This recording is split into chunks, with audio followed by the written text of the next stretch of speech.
दो पल की ज़िंदगी है, दो नियमों से जियो, निखरो फूल की तरह और बिखरो खुशबू की तरह। हाय फ्रेंड, मैं हूं डब्लू यादव।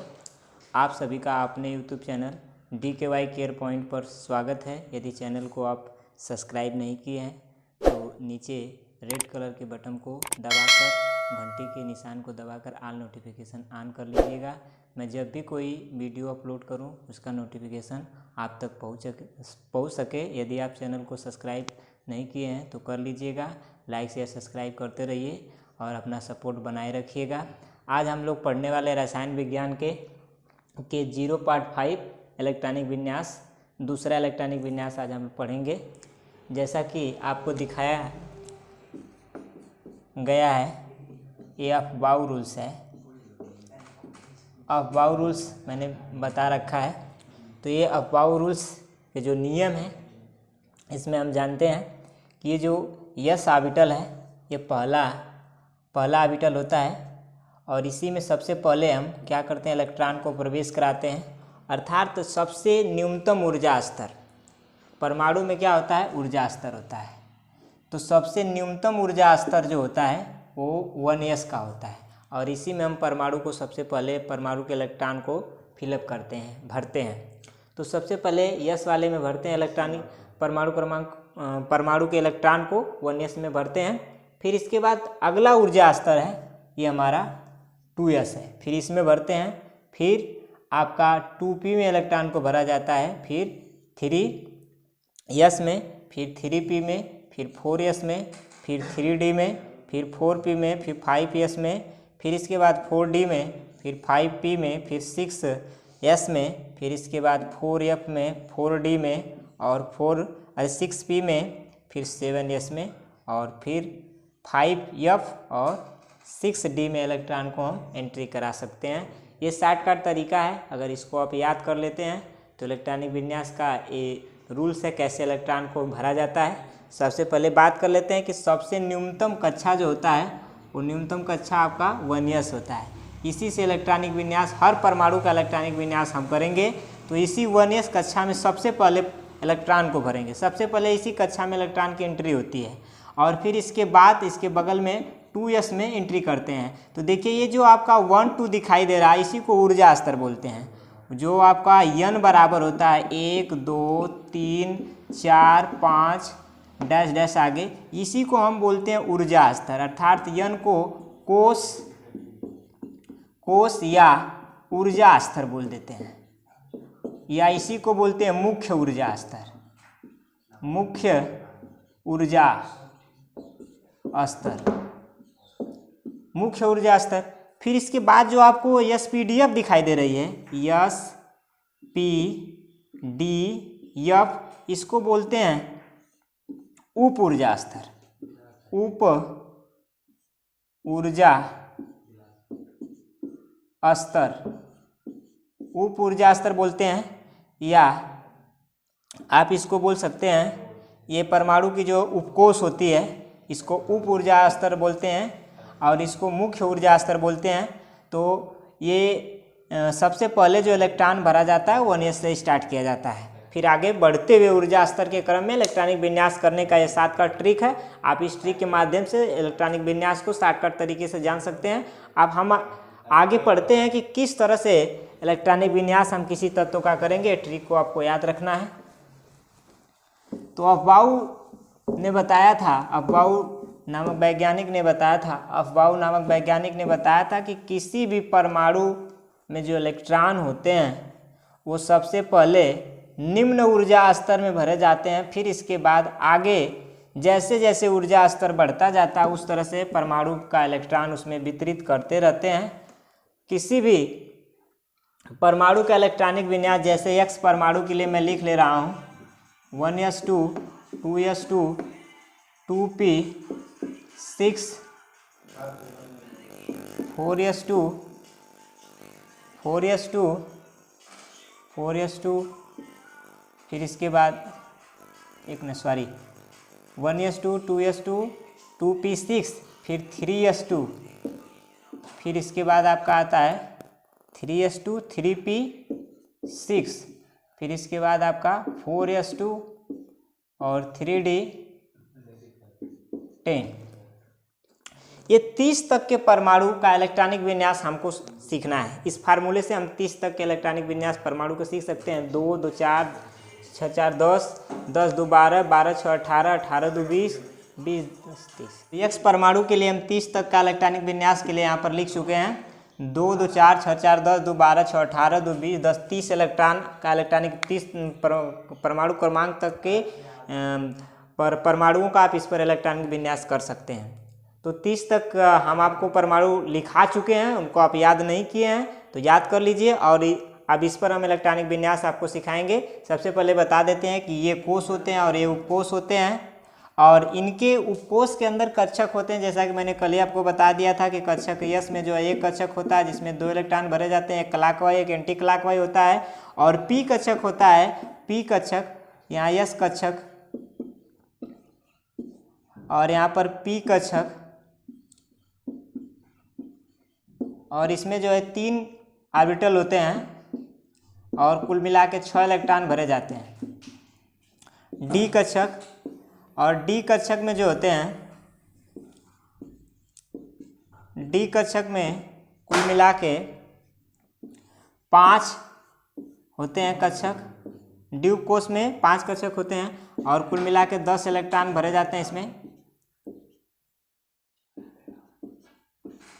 10 इलेक्ट्रॉन भरे जाते हैं।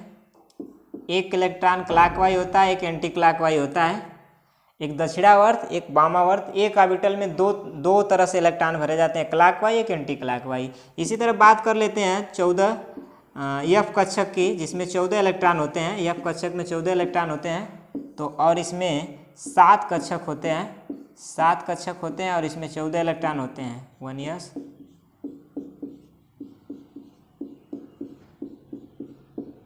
इसमें 7 इलेक्ट्रॉन, 2 2 4 2 6 2 8 2 10 2 12 2 14, 7 कक्षक होते हैं और 14 इलेक्ट्रॉन होते हैं। डी कक्षक में आपके 5 कक्षक होते हैं, 10 इलेक्ट्रॉन होते हैं। पी वाले में 3 कक्षक होते हैं, 6 इलेक्ट्रॉन होते हैं। और एस वाले में 1 कक्षक होता है और 2 इलेक्ट्रॉन होते हैं। इलेक्ट्रॉनों को हमेशा क्लॉकवाइज और एंटी क्लॉकवाइज ही कक्षक में आप रख सकते हैं। एक कक्षक में अधिकतम 2 इलेक्ट्रॉन रहते हैं, 2 से अधिक इलेक्ट्रॉन नहीं हो सकते हैं। अर्थात 1 ऑर्बिटल में केवल ओनली 2 इलेक्ट्रॉन हो सकते हैं। 2 इलेक्ट्रॉन से अधिक इलेक्ट्रॉन नहीं भर सकते हैं। इस तरह से इसके ऊपर S2 लिखा जाता है, इसके ऊपर P6 लिखा जाता है, इसके ऊपर D10 लिखा जाता है और इसके ऊपर F14 लिखा जाता है। इस तरह से इसका सिंबल है जो ऊपर दिखाया गया है। अब हम चलते हैं इलेक्ट्रॉनिक विन्यास की तरफ बढ़ते हैं और थोड़ा सा नोट में आपको बता देते हैं कि परमाणुओं में जो तत्व हैं वह सबसे पहला तत्व, सबसे हल्का तत्व यदि बात करें तो हाइड्रोजन होता है, जिसका परमाणु क्रमांक 1 होता है। इसको आवारा तत्व के नाम से भी जाना जाता है। अर्थात मेडलिफ और साड़ी में इसके लिए कोई फिक्स स्थान नहीं है। यह हाइड्रोजन के साथ भी हाइड्रोजन जैसी क्रिया करता है और यह प्लस आयन भी देता है और कभी माइनस आयन भी देता है। अर्थात यह फिक्स नहीं है।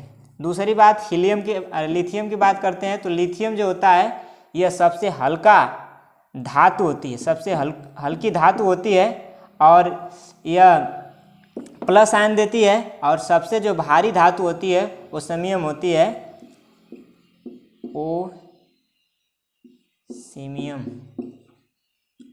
ओस्मियम होती है।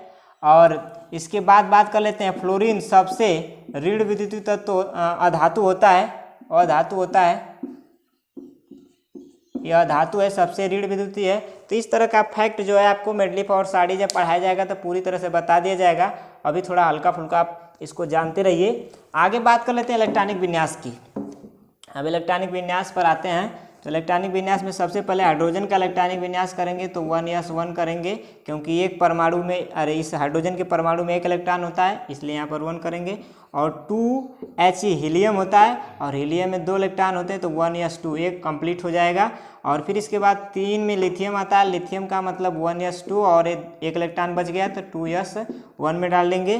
फिर इसके बाद 4 बेरिलियम, बेरिलियम में फिलअप करेंगे तो 1s2 2s2 हो जाएगा, 2 इलेक्ट्रॉन इसमें 2 इलेक्ट्रॉन इसमें। फिर इसके बाद 5 का अगर करेंगे बोरान का तो इसमें 2s2 इसमें 2s2 हो जाएगा। अब ये भी भर चुका है तो इसमें आप P डालेंगे, P में इलेक्ट्रॉन को एंट्री कराएंगे 1।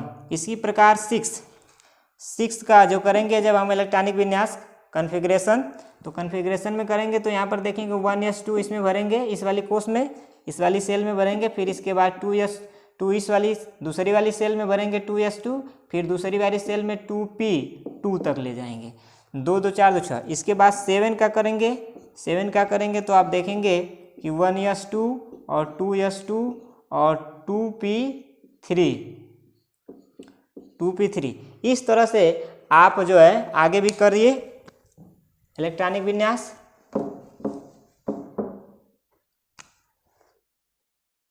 नाइट्रोजन करते हैं 7, नाइट्रोजन का करेंगे तो 1s2 2s2 2p3। फिर ऑक्सीजन 8 का करते हैं, ऑक्सीजन 8 का 1s2 2s2 2p4। फिर 9 का कर देते हैं fluorine 1s2 2s2 2p4 2p5। तो देखिए ये क्या है ना कि ये परमाणु की बाह्य कोश है। जो परमाणु की बाह्य कोश क्या होती है, जो अभी भरी नहीं होती है, वो परमाणु की इनर सेल आउटर सेल कहलाती है, और इसके पहले का जो होता है उसे इनर सेल कहते हैं। तो ये आपका 1s2 इनर सेल है और ये आपका आउटर सेल है। आउटर सेल में जब तक वो सेल भरी नहीं जाती है तब तक उसको आउटर सेल कहते हैं, और आउटर सेल में अभी इलेक्ट्रॉनों की कमी होती है। जब वो पूर्ण भरी जाती है तब जाके आगे वाली सेल को स्टार्ट करते हैं। अब बात कर लेते हैं, ये फ्लोरीन 9 होता है और ये 8 इधर लिखना चाहिए था, 8 इधर लिखा गया। फिर इसके बाद 10 में नियान होता है, और नियान में करेंगे तो 1s2 और 2s2 और 2p6। देखिए पहली कोष भर गया और दूसरी अष्टक नियम यहाँ पर कंप्लीट हो गया। तो अष्टक नियम जिनका कंप्लीट हो जाता है वो अक्रिय होते हैं, जैसा कि पहले वीडियो में मैंने बता चुका है आपको। फिर इसके बाद कर देते हैं 11 सोडियम का 1s2 2s2 और 2p6, और फिर इसके बाद आ जाता है 3s1। फिर इसके बाद 12 मैग्नीशियम का करेंगे 1s2 2s2 और 2p6 और 3s2। फिर इसके बाद एल्यूमिनियम 13 Al होता है 1s2 2s2 और 2p6 3s2 और 3p1। फिर इसके बाद बात कर लेते हैं आपका एल्यूमिनियम के बाद Si सिलिका होता है 14, परमाणु क्रमांक इसका होता है एटॉमिक नंबर, और इसमें करेंगे 1s2 2s2 2p6 और फिर 3s2 और 3s2 3p2। ये आपका सिलिकॉन का हो गया। फिर इसके बाद 15 कर देते हैं फास्फोरस का, तो फास्फोरस का करेंगे 1s2 2s2 2p6 और 3s2 3p3। 2 2 4 4 10 2 12 3 15। फिर इसके बाद 16 सल्फर का करते हैं 1s2 2s2 2p6 3s2 3p4। फिर इसके बाद 17 जो है आपका क्लोरीन Cl का इलेक्ट्रॉनिक विन्यास करते हैं। Configuration of chlorine 1s2 2s2 2p6 3s2 और 3p5। फिर इसके बाद आप करते हैं 18 आर्गन, यह अक्रिय गैस है 1s2 2s2 2p6 3s2 और 3p6। देखिए यहाँ अष्टक नियम का ये फॉलो कर रहा है, तो ये भी अष्टक नियम का फॉलो कर रहा है, इसलिए अक्रिय गैस है। फिर इसके बाद 19 बात कर लेते हैं पोटेशियम की। पोटेशियम का कॉन्फ़िगरेशन करेंगे 1s2 2s2 2s2 2p6 और 3s2 और 3p6। अब इसके बाद 3d आना चाहिए, लेकिन 3d नहीं आता है, वो n+l रूल होता है। परमाणु में इलेक्ट्रॉनिक विन्यास का भरने के तरीका जो होता है n+l रूल पर होता है। अभी आपको बताएंगे n+l रूल क्या होता है, ऊर्जा स्तर को बांटने का तरीका होता है, किस तरह के इलेक्ट्रॉनिक विन्यास पहले किस में परमाणु का इलेक्ट्रॉन भरेंगे, किस कक्षक में परमाणु का पहले इलेक्ट्रॉन भरेंगे, ये आपका n+l रूल जो होता है, इसी के सिद्धांत पर यह आपका इलेक्ट्रॉनिक विन्यास का फार्मूला बनाया गया है n+l रूल के सिद्धांत पर। तो यहाँ पर 3p1 2 2 4 2 6 2 8 8 2 एक मिनट, 6 6 4 10, 10 2 12, 12 6 18, 18 के बाद 4D 4S1 19, फिर इसके बाद 20 का CA 1S2 और 2S2 2P6 3S2 3P6 और 4S2। ये आपका 20 तक इलेक्ट्रॉनिक विन्यास कंप्लीट हो चुका है। अब इसके बाद हमको 30 तक करना है, तो 30 तक कर लीजिए।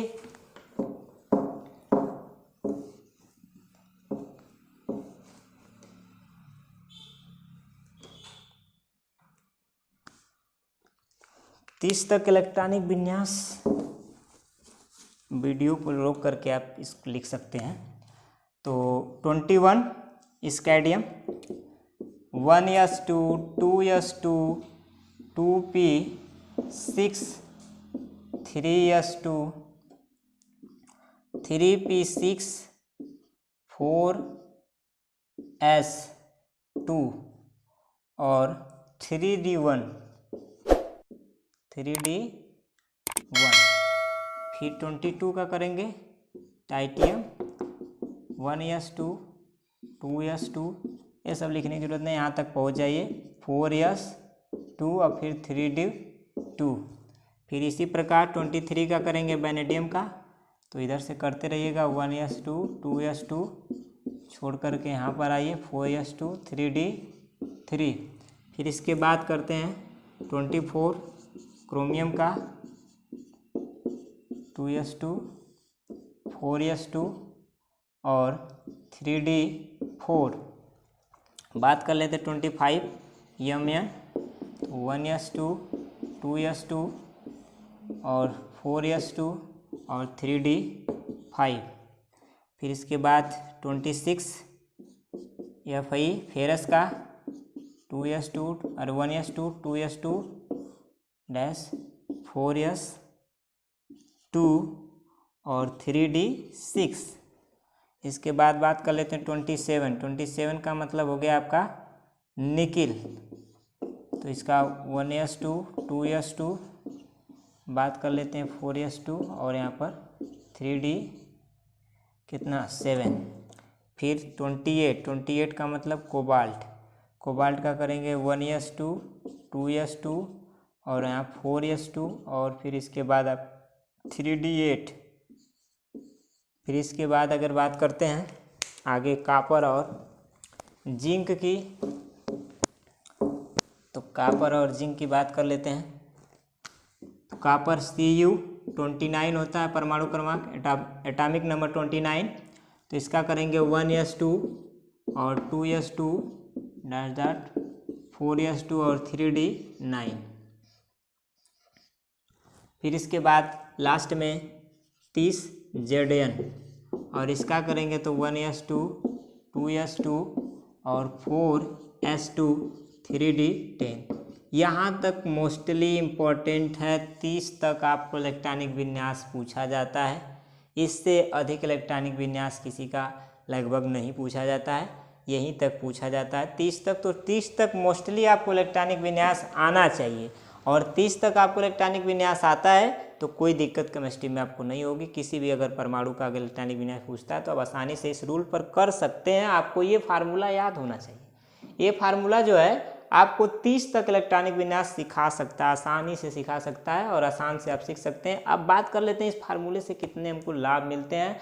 तो सबसे पहले हम SPDF ब्लॉक को जान लेते हैं इस फार्मूले से कि SPDF 4 प्रकार के ब्लॉक होते हैं, और इसमें कोष उपकोष को जान लेते हैं। फिर इसके बाद ऊर्जा स्तर को जान लेते हैं। इसके बाद किस आवर्त संख्या भी ये बता देता है, आवर्त और वर्ग संख्या बता देता है। इलेक्ट्रॉनिक विन्यास से हम किसी परमाणु का आवर्त वर्ग संख्या को हम डिनोट निकाल सकते हैं, आराम से आसानी से निकाल सकते हैं। तो ये बहुत इंपॉर्टेंट आपका इलेक्ट्रॉनिक विन्यास है। कुछ इसके अपवाद हैं, वो अब बाउ रूल्स के अपवाद के कुछ तत्वों पर है, उसको भी समझ लेते हैं कि ये अपवाद क्यों है और कैसे हैं, इसको भी जान लेते हैं। तो देखिए क्रोमियम और कापर 24 ये अपवाद है। इसका इलेक्ट्रॉनिक विन्यास 1s2 2s2 डॉट डॉट करेंगे आप 2s2 और 3d4 होता है। तो यहीं पर देखिए ये अपवाद है। कैसे अपवाद है? ग्राउंड स्टेट में, ग्राउंड स्टेट की बात करते हैं तो ग्राउंड स्टेट में इसका इलेक्ट्रॉनिक विन्यास सही है। जैसे 2 इलेक्ट्रॉन इसमें भर दिया जाएगा यस वाले में, और डी वाले में जो है आप कुल मिला के 4 इलेक्ट्रॉन की एंट्री कर सकते हैं। 4, एक यहाँ पर कक्षक खाली होता है, इसमें इलेक्ट्रॉन नहीं होता है। लेकिन अपवाद स्वरूप जब एक अवस्था परमाणु की ऐसी आती है कि उसे बोलते हैं एक्साइटेड स्टेट, ग्राउंड स्टेट होता है और एक्साइटेड स्टेट परमाणु की ये उत्तेजित अवस्था है और ये आर्द्र अवस्था है। आर्द्र अवस्था जिसमें परमाणु सुस्त अवस्था में रहता है, उसमें ज़्यादा क्रियाएं नहीं होती हैं। और एक्साइटेड स्टेट का मतलब परमाणु में ज़्यादा ऊर्जा होती है, वो ज़्यादा एक्साइटेड होता है, क्रिया करने के लिए ज़्यादा उत्तेजित होता है। तो ये एक्साइटेड अवस्था होती है परमाणु की। इसमें क्या होता है कि ये जो यस वाला है, परमाणु को जब ऊर्जा मिलता है तो परमाणु अपनी कक्षा को छोड़कर किसी दूसरे कक्षा में एंट्री कर लेता है। तो जो यहाँ पर आप देख रहे हैं 2 यस का इलेक्ट्रॉन है, यस वाले जो कक्षक के इलेक्ट्रॉन है वो डी वाले में आ जाता है, अपनी कक्षा को छोड़ करके डी में चल जाता है, डी में चल जाता है। अर्थात 4 इलेक्ट्रॉन थे और ये एंटी क्लॉकवाइज वाला इलेक्ट्रॉन निकल करके यहाँ क्लॉकवाइज एंट्री कर जाता है। तो आप क्या हो जाता है कि आपका 4s1 हो जाता है और ये 3d5 हो जाता है। ऐसा क्यों हुआ? क्योंकि एक वैज्ञानिक थे जिनका नाम बताया गया कि हुंड नामक एक वैज्ञानिक थे। हुंड नाम के एक वैज्ञानिक थे जो क्या किए कि परमाणुओं को जो इलेक्ट्रॉनिक विन्यास है वो बताए थे कि कक्षक में अगर एक इलेक्ट्रॉन है तब भी वह पूर्ण भरा है और 2 इलेक्ट्रॉन है तब भी वह पूर्ण भरा है। बात समझ में आई? अगर एक इलेक्ट्रॉन है तो उसको उन्होंने कह दिया कि वह अर्धपूर्ण भरा है, और जिसमें 2 इलेक्ट्रॉन है उसे कह दिया कि पूर्ण भरा है। तो ऐसा नियम उन्होंने दे दिया कि अगर किसी भी परमाणु के अंतिम कोश के कक्षकों में यदि एक इलेक्ट्रॉन है तो वो अर्धपूर्ण भरा होता है, यदि 2 इलेक्ट्रॉन है तो वह पूर्ण भरा होता है, यदि वह खाली है तो अपूर्ण भरा होता है। तो इस तरह से इस नियम को फॉलो करने के लिए एक्साइटेड अवस्था में परमाणु ऐसा करता है कि एक इलेक्ट्रॉन निकल करके यहाँ से यहाँ एंट्री कर जाता है, जो हुंड के नियम का पालन करता है और अफबाउ रूल्स का अपवाद है। अब बात कर लेते हैं आगे, एक और बचा अपवाद में क्रोमियम कॉपर Cu29, और 29 का जब इलेक्ट्रॉनिक विन्यास करेंगे 1s 2s2 और फिर इसके बाद यहाँ पर आपका 4s2 और यहाँ पर 3d9 आएगा।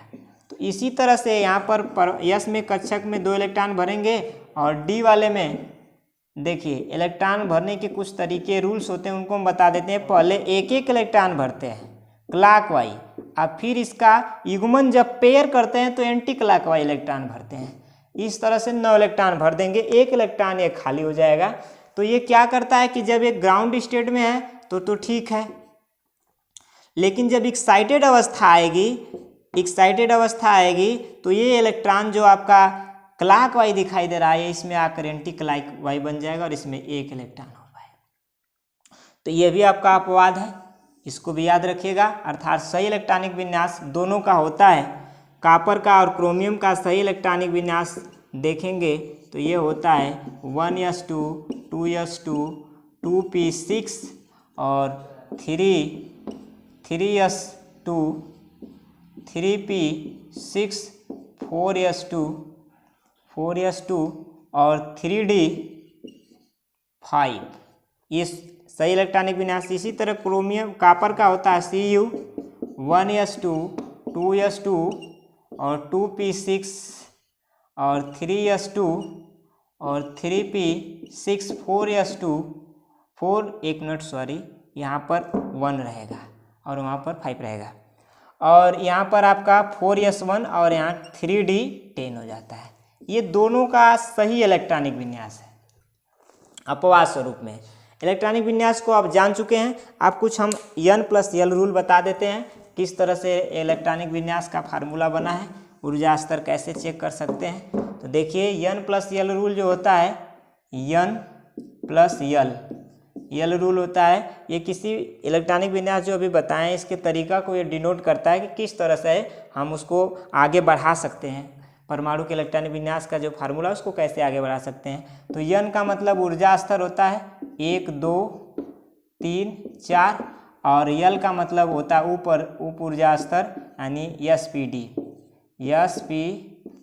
और एफ उप ऊर्जा स्तर, इसको सब सेल बोलते हैं, इसको सेल बोलते हैं। तो इसका मान हम आपको बता चुके हैं कि एस का मान 0 और पी का मान 1 होता है, डी का मान 2 होता है और एफ का मान 3 होता है। इसके हिसाब से अगर हम बात करें पहली कोष की बात करें तो पहली कोष 1 होगा। अब पहली कोष में यल का मान यस होता है तो यस का मान 0 होगा। तो सबसे पहले अगर यन प्लस यल रूल पर रखेंगे 1 प्लस 0 बराबर कितना मिलेगा, 1 मिलेगा। अगर यन बराबर 2 लेते हैं तो यस बराबर यल बराबर यस तो मतलब 0, तो यहाँ पर रखेंगे यदि हम 2 प्लस 0 तो 2 ही होगा, तो 1 के बाद 2 आता है। तो क्रम से अभी हो रहा है। आगे जो आपका 2p है, आप चेक कर लेते हैं कि 2p आएगा कि 2s1 आएगा। तो 2p के बारे में चेक करते हैं। तो n बराबर तो आप क्या करेंगे, n बराबर तो 2 ही लेंगे, कोष तो वही रहेगी लेकिन वो कोष बदल जाएगी। तो यल बराबर आपका 1 रखेंगे। तो यहाँ पर जोड़ेंगे n प्लस रूल यल पर, तो 1 प्लस और 2 प्लस 1 बराबर कितना हो जाएगा 3। यानी आपका जो 2p का ऊर्जा स्तर है वो 3 है और 2s1 का ऊर्जा स्तर है वो 2 है और 1s1 का ऊर्जा स्तर 1 है। तो देखिए ऊर्जा स्तर क्रम से बढ़ता जा रहा है। तो आप चेक कर सकते हैं किसी भी परमाणु का। इसी प्रकार अगर 4d और जैसे 4d क्यों पहले आया, 4d का पहले क्यों आया, 3d बाद में क्यों आया, तो इसको चेक कर लेते हैं। तो 4d का मतलब 4d अगर अरे 4s क्यों पहले आया और 3d बाद में क्यों आया, सॉरी थोड़ा मिस्टेक हो गया है। तो 4s का मतलब हो गया n बराबर कितना, n बराबर 4 और d बराबर कितना, अरे यल बराबर कितना 0, l बराबर 0 ले लेंगे। तो कुल जोड़ेंगे n प्लस यल रूल पर रखेंगे तो 4 प्लस 0 बराबर कितना आएगा 4 आएगा। यदि अगर बात कर लेते हैं इसका 3D का बात कर लेते हैं तो n बराबर कितना आ जाएगा, n बराबर 3 आ जाएगा और यल बराबर कितना आ जाएगा 2 आ जाएगा। जोड़ेंगे तो 3 प्लस 2 बराबर कितना आ गया 5। तो देखिए 3D का ऊर्जा स्तर 4s से ज़्यादा है, इसलिए 3D बाद में आता है और 4s1 पहले आ जाता है। इस तरह से n प्लस यल रूल अप्लाई किया जाता है, फार्मूलों को बनाया जाता है। जहाँ पर आपको कन्फ्यूजन हो उसको आप समझ लीजिएगा। अभी बात कर लेते हैं और कि एसपीडी और ब्लॉक कैसे पहचानेंगे, फिर बाकी फिर में और साड़ी में आपको बता दिया जाएगा। थोड़ा सा जानकारी ले लेते हैं। तो एसपीडीएफ ब्लॉक की बात है कि अगर यस में इलेक्ट्रॉन भरा जाएगा, अंतिम इलेक्ट्रॉन किसी भी परमाणु का अंतिम इलेक्ट्रॉन यस में भरेंगे तो यस ब्लॉक का एलिमेंट होगा, पी में भरेंगे तो पी ब्लॉक का एलिमेंट होगा और डी में भरेंगे तो डी ब्लॉक का एलिमेंट होगा और एफ में भरा जाएगा तो एफ ब्लॉक का एलिमेंट होगा। किसी भी परमाणु का, किसी भी एटम का अंतिम जो इलेक्ट्रॉन है जिस कक्षक में प्रवेश करता है वो परमाणु उसी ब्लॉक का एलिमेंट्स होता है। अब बात कर लेते हैं कि वर्ग आवर्त कैसे निकालते हैं। तो किसी भी परमाणु का इलेक्ट्रॉनिक विन्यास करिएगा, अंत में आपको वर्ग और आवर्त पता चल जाएगा। जैसे मैं बता देता हूँ आपको कि अगर Li लिथियम की बात करते हैं 3Li, तो इसका इलेक्ट्रॉनिक विन्यास करके 1s2 और 2s1। देखिए ये जो होता है आवर्त संख्या बताता है, ये आवर्त संख्या बताता है, आवर्त संख्या बराबर कितना हो गया 2। और ये जो होता है इलेक्ट्रॉन जो होता है आपका वर्ग बताता है। तो वर्ग संख्या बराबर कितना 1। और ये जो होता है ये ब्लॉक बताता है, ब्लॉक इक्वल टू कितना हो गया यस ब्लॉक।